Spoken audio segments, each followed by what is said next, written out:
Oh, I tell you, I was editing the other video clips to make a video series on it, and I came up with one other thought that I missed on figuring out how to get the power up here if your joists aren't going the same direction, the same bays as where the ceiling fan is. Remember I was telling you, if you have floor joists and you got a ceiling above here, no attic, no nothing, and you got 2x12s here, or you got TJIs, I said that throws this out of play. You can't do anything with that and bring power from your hardwired smoke alarm over to your ceiling fan location. I'm wrong about that. Sorry about that. There was one other way, because if you will remember, if the floor joists are going this way, and if they're TJIs with the plywood gussets,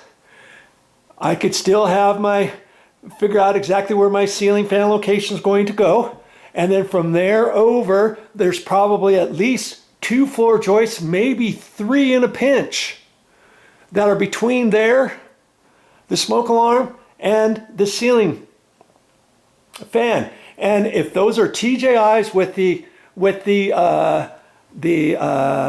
plywood, OSB plywood gussets in there, okay, from there, because it's a straight shot, I would try, after I get my hole here, I would try my flexi bit through there.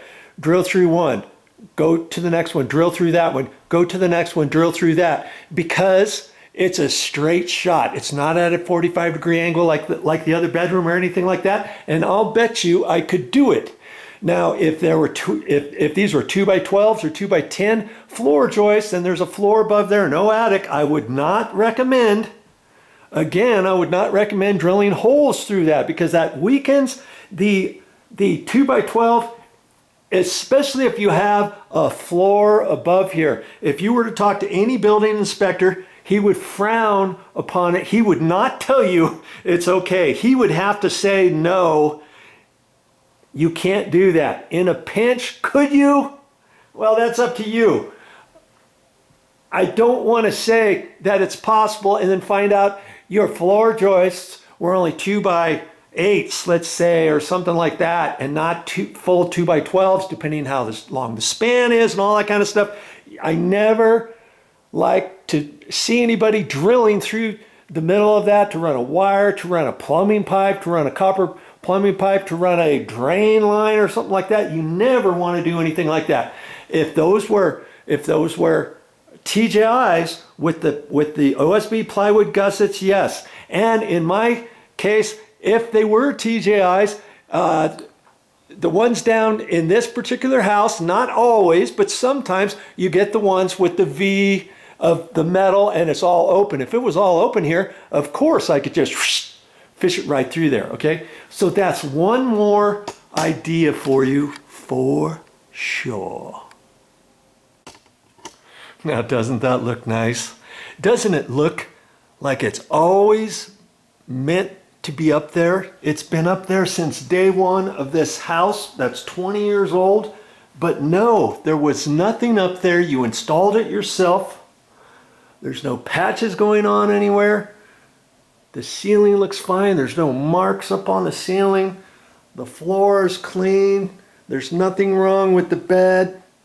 There's no patches on the wall over there. Can you believe all of this stuff that you just learned?